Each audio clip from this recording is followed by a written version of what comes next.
All right, everyone, we're going to get started here in just a moment. We're going to let folks make their way into the training today.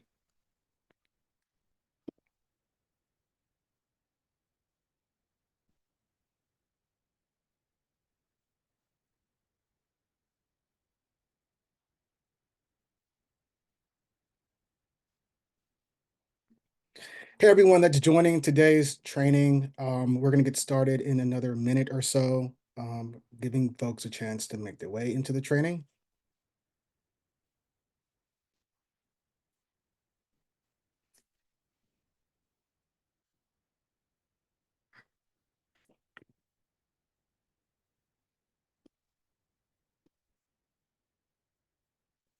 Hey, Jeff, nice to see a familiar face. Hello. Welcome. So it's 1:02. I was going to give it a wait until probably 1:04, and we'll get started right away.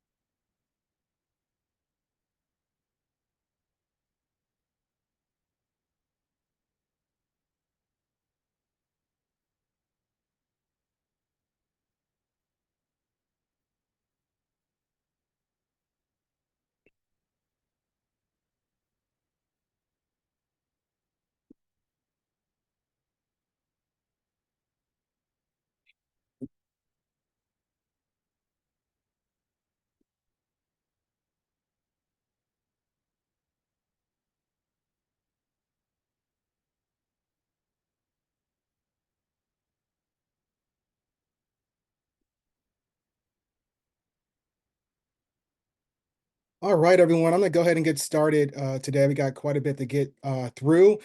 First and foremost, a few housekeeping items. My name is Seth. I am a senior partner success specialist here at Action Network. Thank you so much for joining us to learn more about ladders, using ladders to stay connected, engage activists with timely, relevant journeys.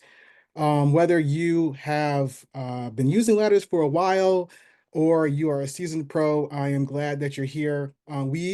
Housekeeping items, will be recording this webinar and we'll send it to you after the training. So if you have to dip out at some point, no worries. This recording will be shared. Secondly, this is a training, so we have folks from all various backgrounds joining us, from beginners to again, like seasoned pros. If you do have questions or concerns about existing ladders, technical issues, this is not really the space to delve into that. If you do have technical issues, please reach out to support@actionnetwork.org, and one of our wonderful support specialists, which I am as well, will help you with those technical issues. So getting into exactly what we'll cover today in today's training. Today, we're going to talk about creating automated journeys that genuinely engage your supporters, your activists. So specifically, we'll look at how to build personal email and mobile messaging journeys with ladders. We will talk about smart ways to guide your supporters through triggers, decisions, and various timing or wait steps. We'll look at thoughtful re-engagement strategies, and we'll look at graceful exits. And then lastly, we'll share some examples from other partners and talk about the templates that you can use to get started today on using ladders. And you see you have access to the chat. My colleague friend Jeff is there standing by. We might be sharing some links and taking questions more so at the end. As logical pauses, I might be able to glance at those, but know that much of the things that you're thinking about, we will hopefully be covering in this training. So as we go along, I really want you to think about how ladders could enhance your current outreach. How could personalized automation complement your existing campaigns and strengthen your relationships with activists? So really quickly, why ladders matter. Some groups or individuals might be using ladders and some folks may not be using ladders at all. But as an organizer myself and many other organizers that join this training, and I also work in Action Network and helping to develop these tools, we know overwhelmingly that people do not want to feel like they're just another person on your list. They just don't. They want to be seen and valued. And letters actually help us do that by automatically sending messages based on real actions that people actually take themselves. So they're taking actions, they're being a part of something. They help you to build trust. They free up your time, your organizer's time, your volunteer's time, and show you exactly what resonates with your audience. So I've seen this firsthand. Groups who personalize communications see deeper engagement and better turnout. Okay, so this is where I really need you to follow along with me. I will be moving away from the slides. At some point, we'll look at a real live version of Ladders in Action Network, but we're going to define some terms first, and then we'll play in the tool. So first and foremost, let's break down what actually makes up a ladder. So we created ladders very intentionally. I am a longtime email specialist, so I've worked with various automation tools out there. It existed in the retail space for 40 years, not 40 years, maybe 40 years, for at least 30 years. And we created ladders to really replicate the ladders of engagement that in organizing we take individuals through to help them see themselves in what you're organizing about and make them feel welcomed and wanting to get active in what you're organizing in support of. So the foundation of the ladders is going to help you understand these core parts and how the ladder building process, once you understand these core parts, should become much more intuitive. So at its most basic level, ladders are a series of actions and decisions that people move through based on how they engage with your group.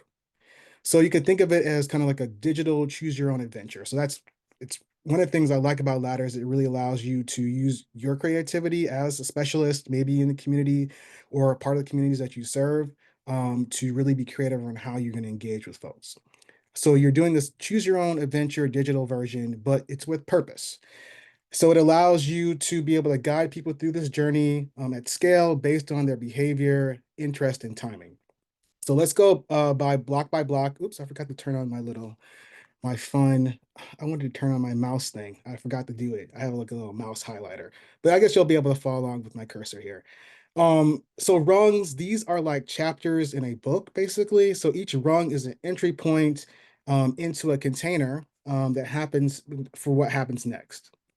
So you can have multiple rungs in the ladder, just like a real ladder that you might have at your house. And so when someone takes a certain action, like signing a petition or donating, they can enter a ladder at a specific rung tied to that specific action. Next, we have triggers, and this is what brings someone into a ladder. So they're kind of like gatekeepers. They determine who gets into the ladder, who gets in the club, and when. And here are some, and the most common triggers that I see are things like people signing a petition, subscribe to your email list. So let's just say like you have a ladder set up just for all general interest. So anyone that is on your general email list is subscribed. Then they are going into a ladder. People that donated, so we can talk a bit about donation specific ladders. People that clicked on a specific email. So now we have that actually with the update yesterday, it can be an email from a ladder. If they've opened that, that can be a trigger. And then something that I'm going to be using heavily in today's example is how they were tagged. So if they were tagged a certain way, like high-level donor, volunteer interest, concerns, t-shirt size, things like that. So each trigger is attached to a rung. So we talked about that. And if someone meets the condition of the trigger, they enter the ladder at that rung and start moving through the steps that you've built or will be building. So I'll have some important caveats to ladders because although they're really cool, they do have multiple steps as we're clearly talking about. And there's some really specific rules that we have to keep in mind. So one important thing is that an activist can only be in a ladder once at a time. And if they meet a new trigger while already in the ladder, they won't start over again. But if they qualify for a lower rung on that ladder, then they'll be pulled down to that specific new point. So if they meet that criteria lower down in the ladder, then they will be pulled down to that specific point in the ladder. And we'll look at that in a live example. And this can be really useful when you're looking at layering the type of outreach you want to do. So people taking action, and then you are following up with them to donate, for example. If they made a certain donation level, they might jump down to a different rung in that ladder. So steps, these are individual actions in your ladder that happen after someone has entered that ladder. Steps come in a few different types. They include action steps. So these are things that happen when things that you want to happen. So for example, you want to send an email, you want to send a mobile message, you want to remove or add a tag, you want to write to a custom field for that activist, you want to subscribe or unsubscribe someone from your list. There are also wait steps as steps. So these control timing as a wait and timing. So for example, you can wait 2 days, or you can say you want to wait until next Monday at 10 a.m. Eastern time. And this really keeps your outreach moving and flowing in a natural way. And also waiting, actually, thinking and being very thoughtful about the wait steps helps to make sure that it's following your content calendar. So maybe you have newsletters or one-off emails going out, and you want to make sure people aren't getting multiple emails or mobile messages on the same day, and also just gives people time to breathe and respond. Decision steps are another piece of the steps within the ladder. These are really cool because they provide logic. It gets a little bit more complex, if you will, but also interesting at the same time. Excuse me, because this allows you to be strategic. So you can create logic based on data to move people into different paths. So for example, if a person opened the last email and clicked the petition, you might want to send them a fundraising ask at a later date. So otherwise, so they didn't take that action previously, you send them on a different path, and you might nudge them with a different story or a different ask because they did not respond. So you can layer decisions together, kind of like filters in a report. They follow the basic if this, then that logic. You want to keep that in mind when you're setting it up. And so for folks that have used Action Network before, and you've ever used the query builder to target emails or target reports, it's the exact same interface. Another note that I wanted to provide on this, and I know I'm giving folks a lot of information, but we have a lot to get through, is that you want to give some breathing room before decisions that rely on data specifically. So you want to give some time on decisions that rely on specific data. So writing to a custom field, for example, or whether someone's district info has populated, or their different tag has been updated. Maybe again, they have a new value that's going to be stored in a custom field. That's where wait steps come in handy, and it gives the system actual time to catch up and make sure all that data is being populated.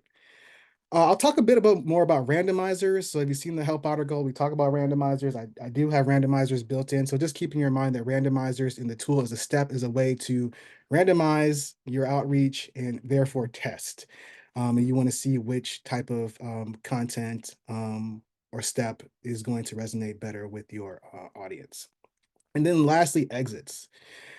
So this happens automatically at the end of the journey. If there are absolutely no more steps left, the activist simply exits the ladder. So they get uh, punted out or booted out at the end of the ladder. And it's important to build this with good intention. You want to look at kind of those paths towards the exit because the exit is really important. You just don't want to leave people without a specific ask, or you don't want to leave people without capturing the resonant details that you need from that first step in that journey. So it's really important to complete because if someone, again, is showing that they're actually very much disengaged, you want to be able to gracefully allow them to opt out. Some hard rules to remember also to keep in mind. I probably should have put this on the slide, but some hard rules to remember about ladders. One is triggers are not retroactive. So if you set up this big, wonderful, fancy ladder, and then you send out an email, and you haven't published the ladder, then that's not going to be actual action of sending that email. or someone opening that email, they're not going to get triggered into the ladder because the ladder is not active. So that it doesn't move backwards. You have to publish that that ladder so that it's active, and then send out your email that has maybe your trigger in it, so that they can go into this active. They can be triggered into this active ladder. So they only work for future actions. Number two is that each trigger can only be used once in the ladder. So you can't have the same trigger in one ladder. Excuse me. Next is that activists can only be in one ladder once at a time. So me as an activist, my record's only going to be in one ladder once at a time until I exit that ladder, and then I could be reintroduced into another ladder. And then we already talked about this, but if someone qualifies for a lower rung, then they'll be moved down into that lower rung. Wait times for people already in a ladder, they do not change if you update them, but new people will follow the new timing. So what I'm saying is that if you edit something and you change like the wait step from 24 hours to 48 hours, it's not going to impact the people existing and waiting that time. So they're already in that wait step. You're not going to add more time or subtract more time, but it will impact the new people that meet that wait going forward. Um, this decision logic, this is number 6. Decision logic does not rewrite history. So once someone passes a step, they're not going to go back. So especially in that branching logic, they're never going to go back up. People are going to continue moving down that ladder. And then lastly, ladders cannot be unpublished. So you might have noticed that many things in Action Network cannot be unpublished. They basically they can be unpublished, but they can't be deleted. So you cannot delete ladders, but you also cannot unpublish them. So we'll talk a lot about what you can do to basically have them not be active. So those include pausing them, closing them, or stopping them. So all of these rules, we talked about rungs, triggers, steps, decisions, weights, randomizers, we've all defined them. We should know what they are or have kind of a fuzzy vision of what they are. They do give you the power to build something really tailored for your audience and something that reflects your team's goals and your audience journey. So, we can go beyond the spray and pray effect of old school digital and look at using some of this data to meet people where they are. So key tools in communication, and again, I'll hop off. I'm seeing quite a few things in the chat that I'm not able to look at just yet, but I'm gonna peek when I move away here. Hopefully it's good conversation.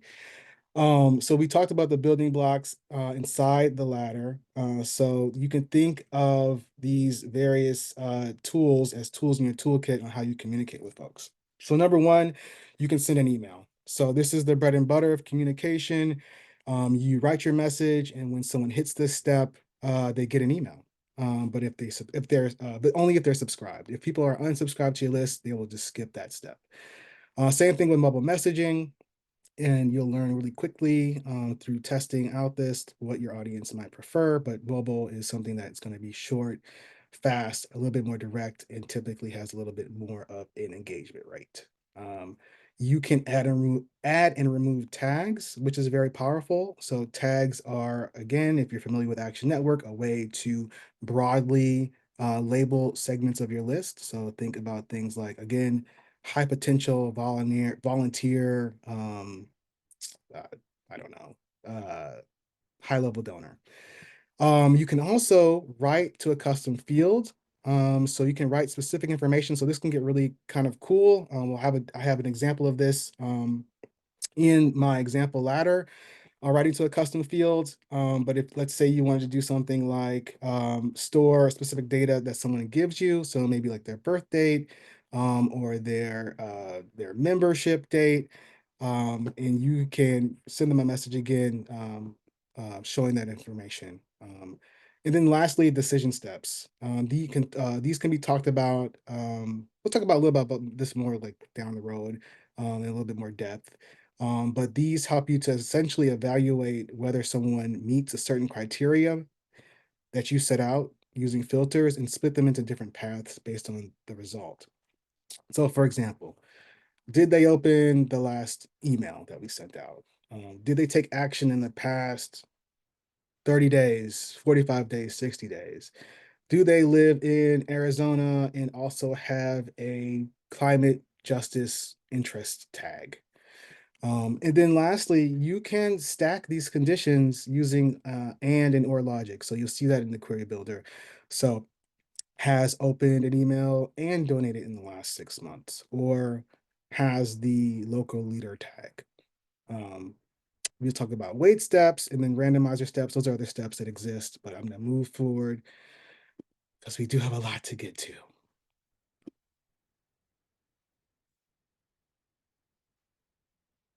Okay, I'm just pausing to look at this right here. All right. I was wrong in saying that only people can be in a ladder at one time. Is actually more than one person can be in the ladder at one time. I read that incorrectly on my little notes here. That's really important to know that people can be in the ladder more than one time. So thank you, Famari, for that correction. I'm seeing some questions about randomizers. We'll get more into that.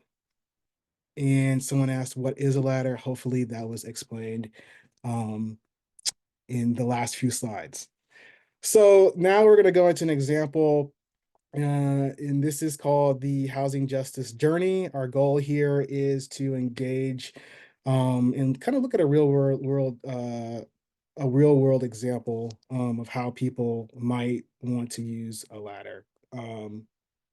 We're going to use email and mobile. We're going to collect and use some simple data, and then we're going to look at how we can let people be exited. So just kind of in a flow chart, we have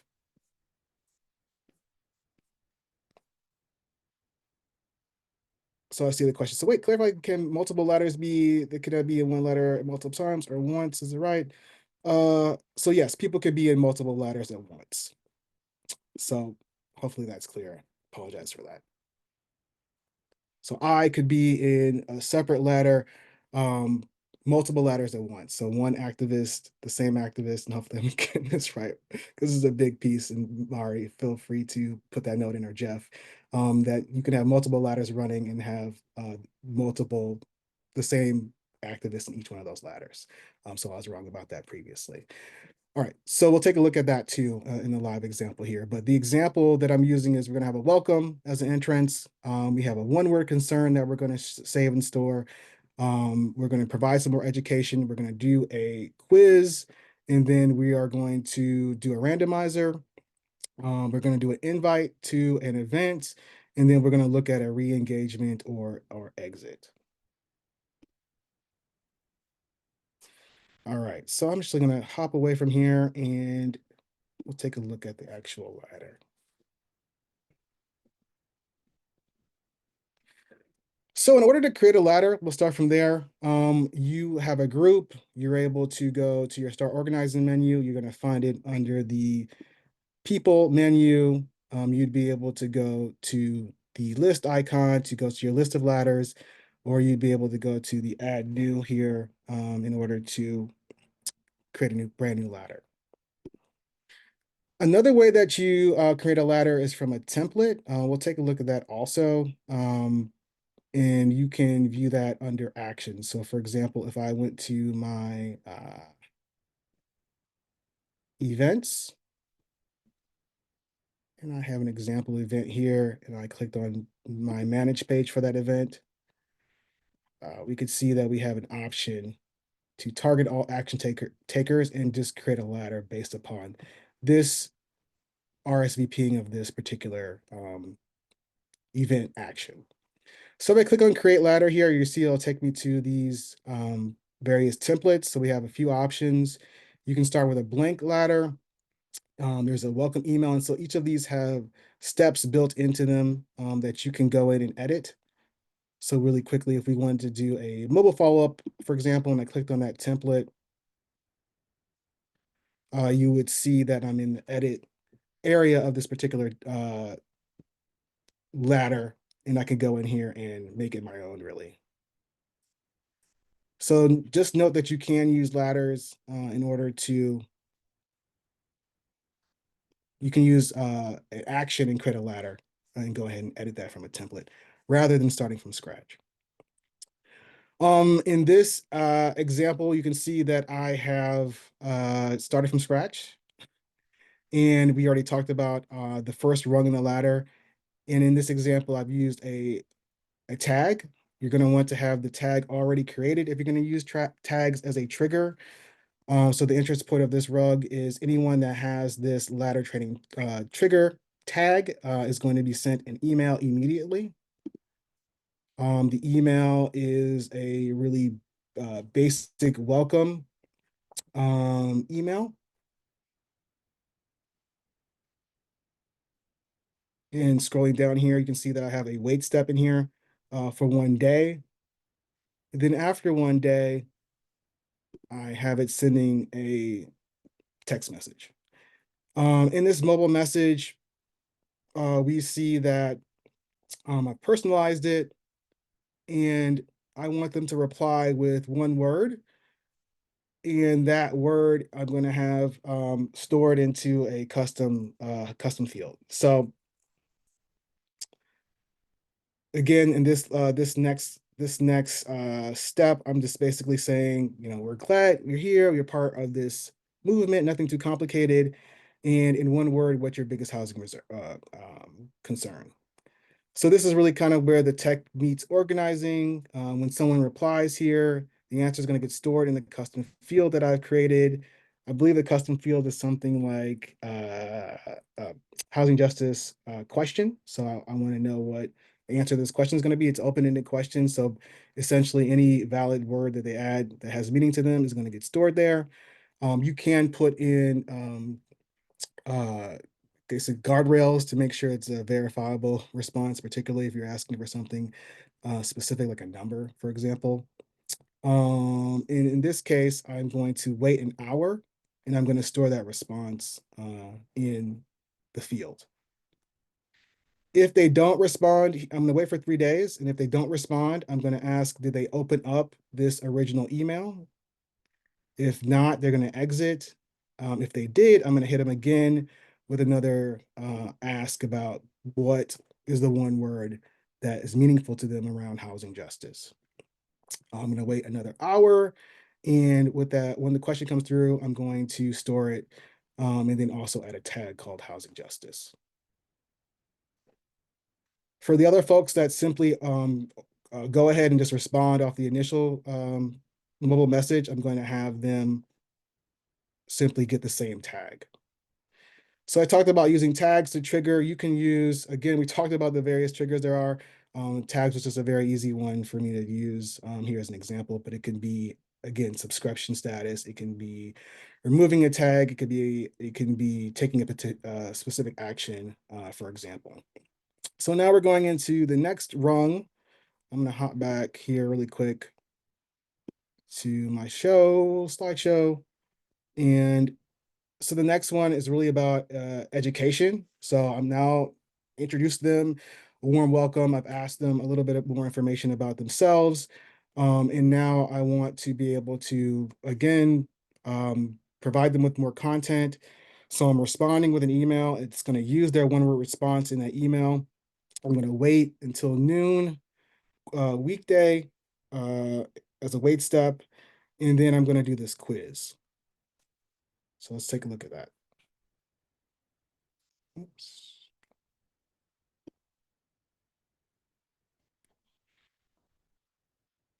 So here's the email. I got a clip in here where I'm going to store the response in a field. The default value I have is safety, but if someone said, what's your biggest concerns? They said evictions, or they said, health, that information would be presented in this sentence. So it's customized to them. Then we go on and we say we're going to wait until the next weekday as a week step. We're going to wait till the next weekday at 12 p.m. Eastern. And then we're going to hit them with a mobile quiz. So the quiz is basically which of these three housing facts is true, A, B, or C. And quizzes can be a really interesting way to engage folks.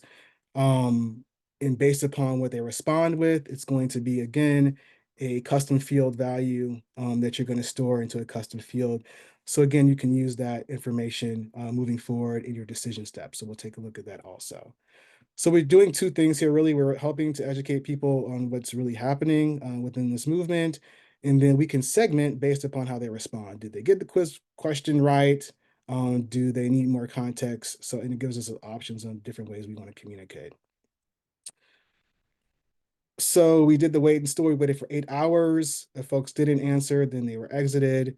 If the decision was A, in the logic we looked at building a query so it accepts all forms of A. So A with a wildcard, capital A, lowercase a, to be able to say that that was incorrect. Same thing with B. And so we have some logic here. So no, if they did not select A, then they select B. If they did select B, then they select C, and C is actually the correct answer. If no, then they were exited from those. If they selected yes, then they got a tag called housing quiz winner here. All right, I'm pausing right here. I'm seeing there's a bunch of questions from folks. I'm gonna try to stay on time, but I'm gonna answer some questions, and note that I'll try to answer questions once I get through this content.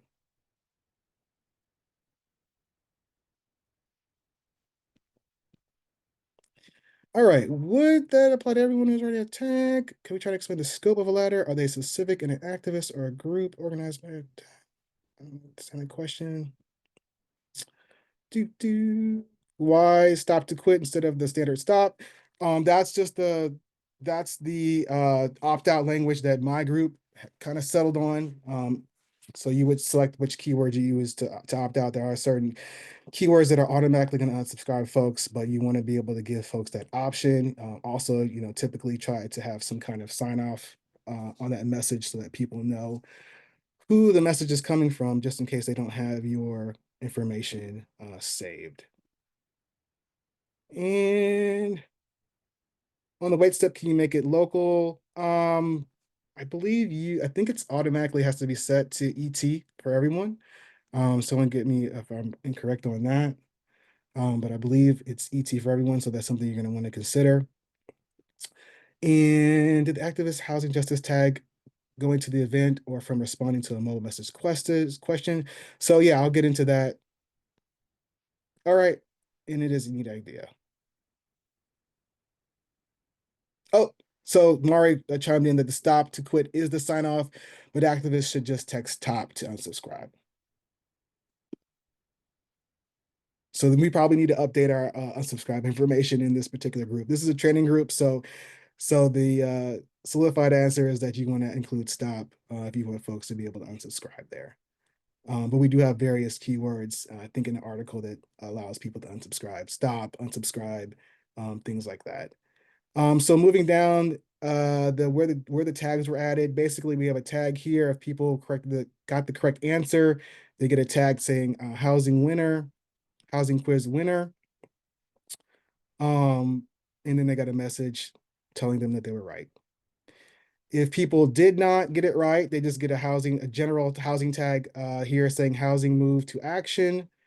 And then they get the same message basically telling them what the right answer was. So now folks are going to get exited out of this rung of the ladder with a couple of tags. And those tags are going to be what puts us into the interest point of the next rung of the ladder. So we want our ladder to be organized in a way that, is not too complex within one ladder. That's why we're going to break it out into rungs.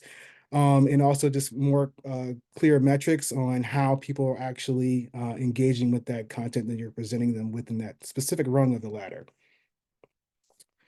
So we did send a few emails. I wanted to give a quick note because this is again in our talking about email engagement in ladders is verified opens versus unverified opens. So a quick note on that. Not all emails that are open are essentially equal. Verified opens show, for lack of a better, real engagement, and unverified might be something like bots or privacy filters from email service provider or your server. So you might want to consider focusing on verified opens when creating ladders so that you have a little bit more maybe nuance, actual engagement and follow up with these people that are in the ladder. So that's just a quick note. And moving on here, we're going to do a personalized ask, excuse me, and look at my slides.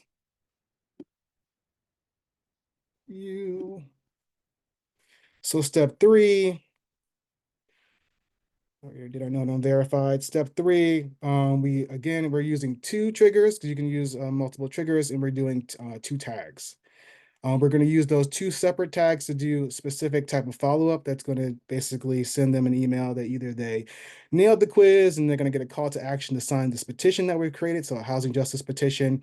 And then we are going to wait 4 days, and we're going to make a decision on did they sign a petition or not. So if they don't, we're going to send them a reminder via mobile message to go ahead and sign that petition. I think we're going to use text to take action, which is kind of a cool feature that we have. So instead of going to that, excuse me, that petition form online, we are going to just have them. Well, actually, that's a different place in the. Well, we'll take a look at that. Let me not get too far down the line. But we basically want them to sign this petition, and then we're going to wait another 4 days, and then we're going to see, did they finally sign the petition or not? So we want them to feel like confident enough that they're going to sign this petition. So we have a decision step immediately after those tags are added. We're going to send them an email based upon those results. So in this email, you see that we're going to send, it has a specific subject and content based upon the decision step here.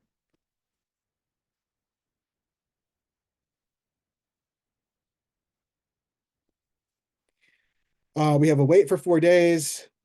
Because again, we've already in the last rung, we want to, and weight is really subjective. Again, it's going to be based upon your content calendar. A lot of this stuff is going to be subjective based upon how how you understand your audience likes to be communicated with. I mean, some people take 8 hours to respond to a text message. Some people do not want more than 2 forms of communication in one day. Some people don't want more than 1 form of communication in one day.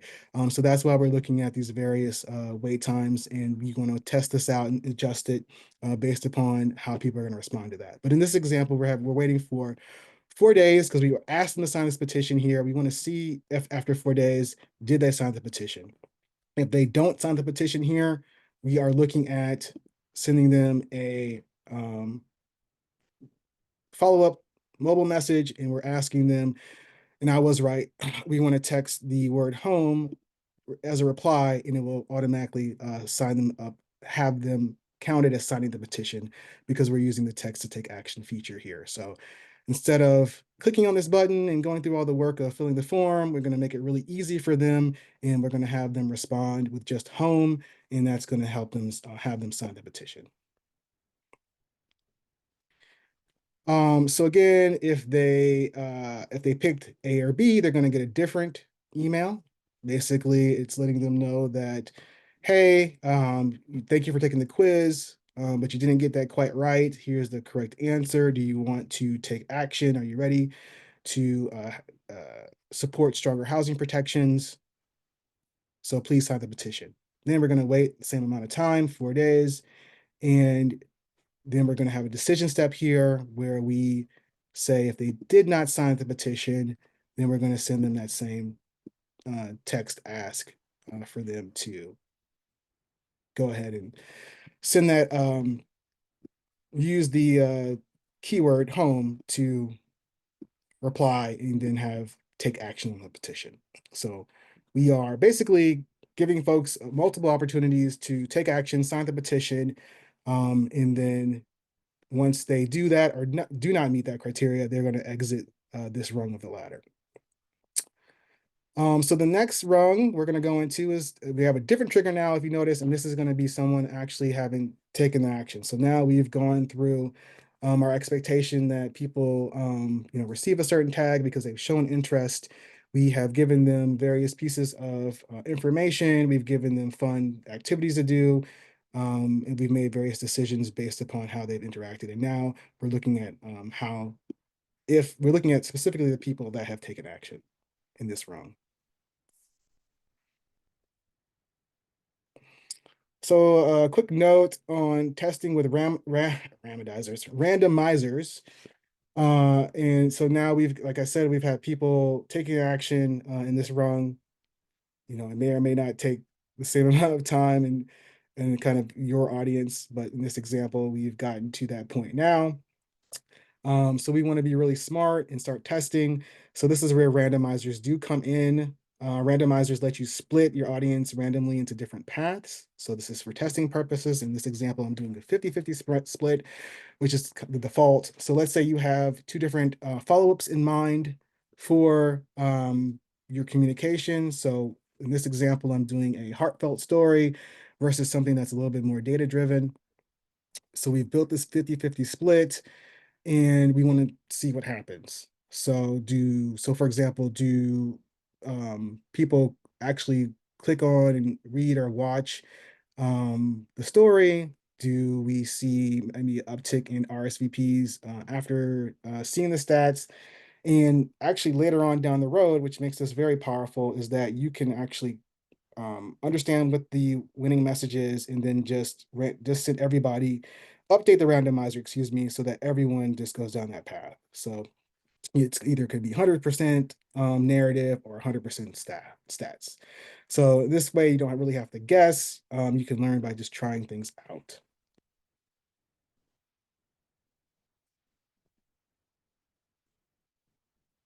So in this step number 4, I'm looking at story versus stats. And the entrance is going to be people that took a specific action. So they signed this housing justice petition. And we've got path A, which is going to be Anna's story, and then path B, which is a housing stats video. So these both are videos. One's going to be a personal narrative and the other is just some stats. And then we have a wait step. We're going to wait till Tuesday at 2 p.m. Eastern. And then we're going to send an email to invite people to a virtual town hall. And then we're going to look at some decisions around that invite. So pulling down into this rung of the ladder, we've got this 50-50 randomizer here. And first, we're going to send a text that has a link to a video. And then we are going to immediately here follow. We're going to wait till, not immediately, excuse me. We're going to wait till that next Tuesday and we're going to invite them. So maybe, for example, I picked this Tuesday because we know that's going to be 2 weeks out from the actual date that the town hall is going to be. So we want to send it out on a specific date and time. So the call to action here is to RSVP to attend the virtual town hall. We are going to include a decision step, very straightforward.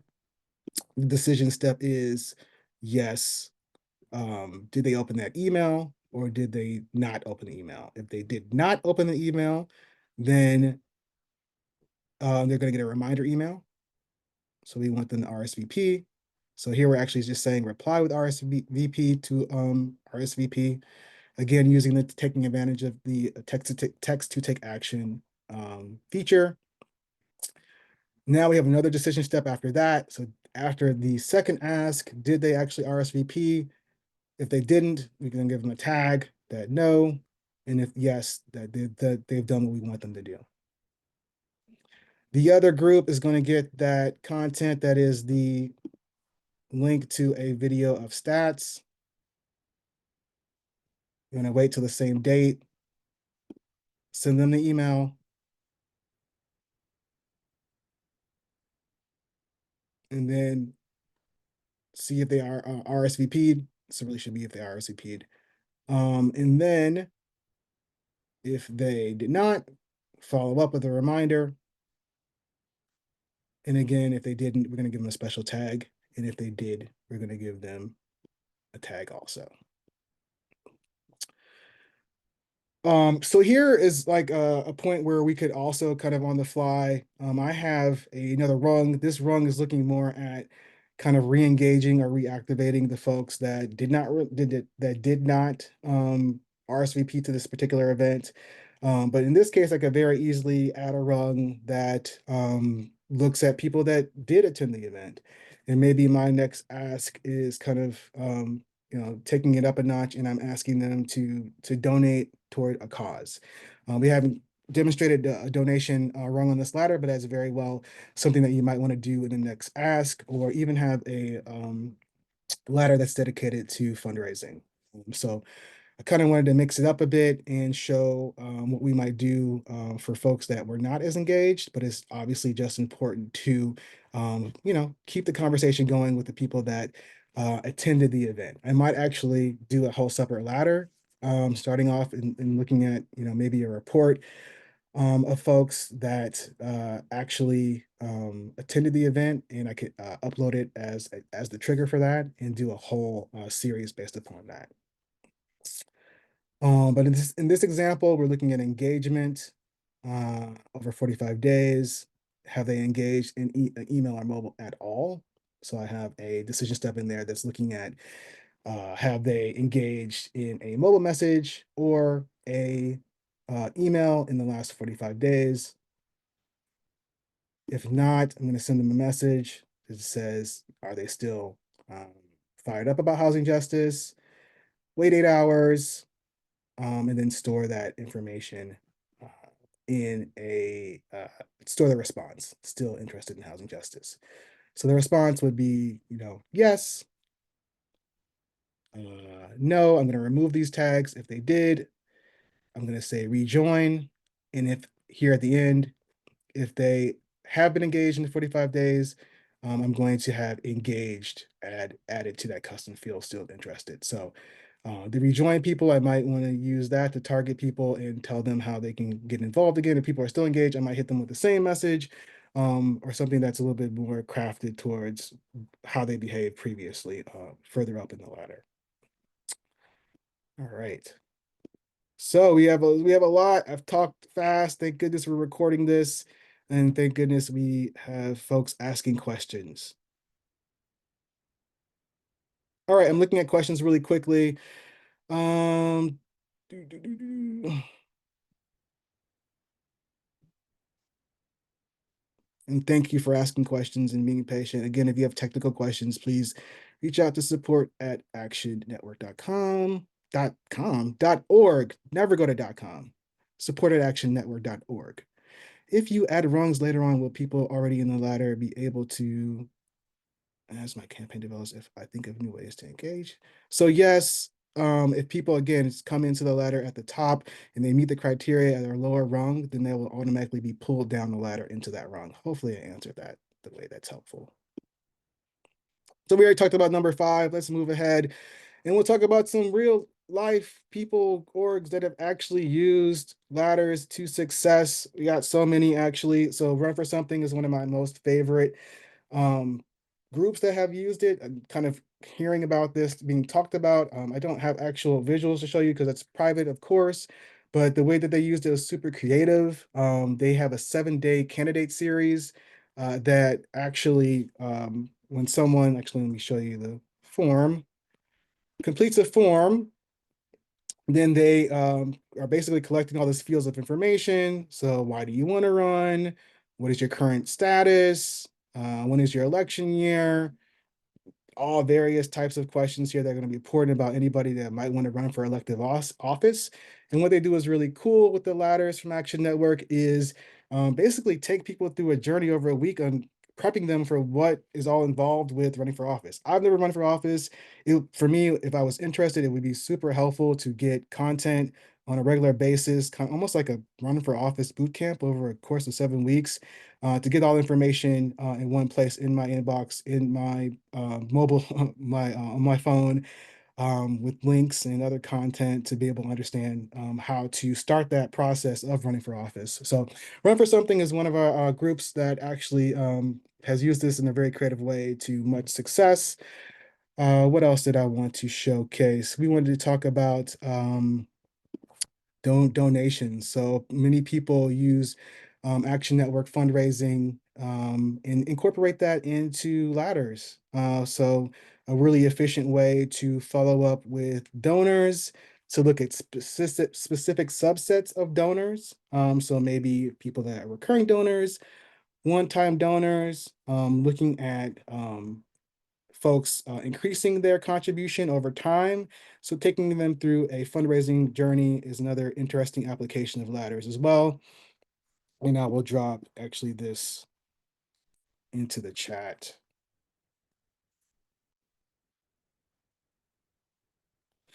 So I see a question about here is, can you confirm when you create a ladder that tag-based trigger applies to every activist who already has that tag at the time of the ladder is published? So yes, that is correct. So people, you need to create the ladder, create the tag beforehand, make sure it's active and available, apply the tag to the activists that are going to be triggered into the ladder. So, if they don't have that ticket, they're not going to get into the club.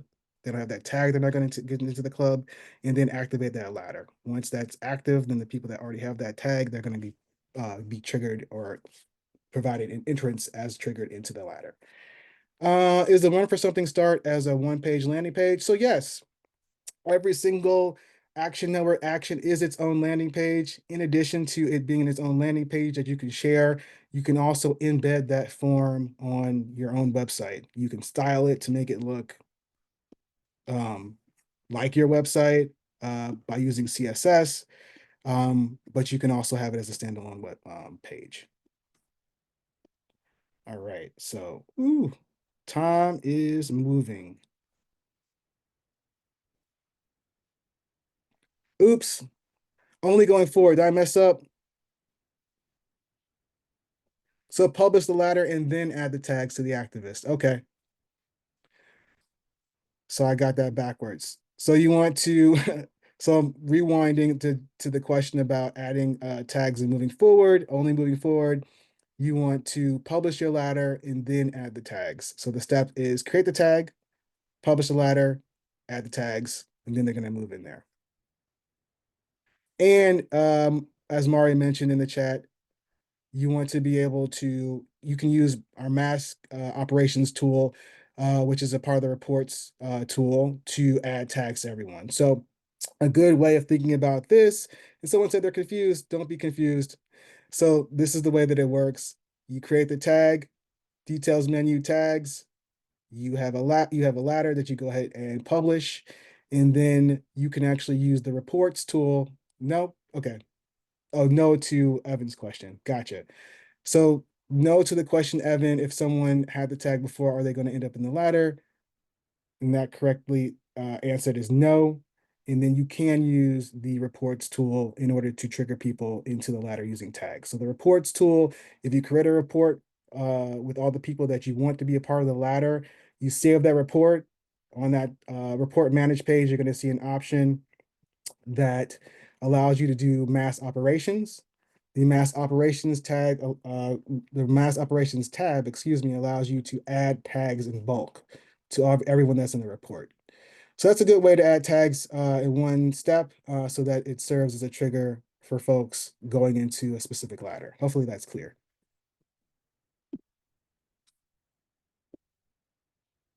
So we talked about templates, but there is also a copy option, which you'll note when you go in and click on edit in your ladder, all the way at the bottom. Copy mode lets you be able to duplicate decision paths and use different pieces of the ladder across different parts. So you don't have to build it from scratch essentially. So it's something that you want to keep in mind. How to test a ladder. So you can do this in your draft so that activists don't enter it. So on the manage page, you're going to enter your email address that you want to test. Some key things to note about testing is that wait steps are going to be truncated to 2 minutes each for testing. And you can do this so that you can test with other activists, so you can like simulate various scenarios. And then one key thing to know with the mobile piece is that you can text clear to opt yourself out of the ladder workflow so that you make your test available for other mobile tests within the ladder. So text clear if you have more than one mobile action within your ladder so that you can receive those ongoing texts in the ladder as a test, and also kind of get you out of the loop of receiving multiple tests of those same texts. The ladder statuses and what they mean. So you probably noticed at the top of the page here, we have some various statuses. So let's speak quickly to what those mean, because we do get questions on that. So active is that people are published and actively moving through the ladder. If you pause it, the ladder is paused and it's kind of stuck at that wait step. So basically people in the ladder will keep moving until they hit a wait step, and then they stop and stay there until you unpause it. This is really good if something unexpected happens, something kind of bad news happens, and you want to be thoughtful. You can pause it, and you want to hold off on sending automated messages. So this is key to note. You can pause your ladders. Closed is so that no one new will enter the ladder, but anyone already inside there will continue all your steps until they're finished. You might want to use this when you are just kind of wrapping up the campaign, but you still want current participants to finish their journey. So this is something that you're kind of wrapping up the campaign. You're no longer going to be using that ladder. I know that a lot of the ladders for like electoral or kind of GOTV will be were closed because it kind of came to the end.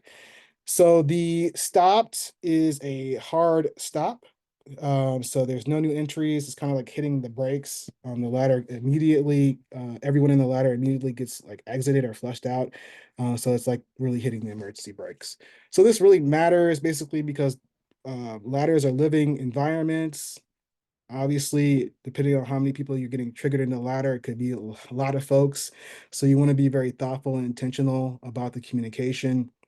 Just because a lot of things and moving parts are working at the same time. So using pauses and stops thoughtfully could be helpful. So you don't want to unintentionally interrupt someone's journey or move them out accidentally. So this is something to be aware of. And I know we're hinging up on time. Really quickly, what are some things that you can do after you edit? What can you edit after publishing? Hopefully I got this slide right again, but you can, on the left side here, oh, this chat box is in the way. Okay, you can add or remove individual steps, but you cannot remove whole rungs. You can edit email or mobile content. You can change wait times for new people. You can adjust tags, custom fields, and decision logic, adjust them, and you can add skip days. This is really good. Again, if something happens or you want to skip a holiday that's come up on the calendar, or you don't want messages to go out in that certain time window. You can't retroactively change what has already happened. You can't edit a wait step for people currently in it. They keep their original timing. And then you can't pull people back up the ladder or rewind their journey. Hopefully that makes sense. Sweet. All right. I'm gonna actually skip this example, although it's pretty awesome. I'm gonna share the link if folks stick around, but we have another good example with the AFL-CIO and their ladders GOTV and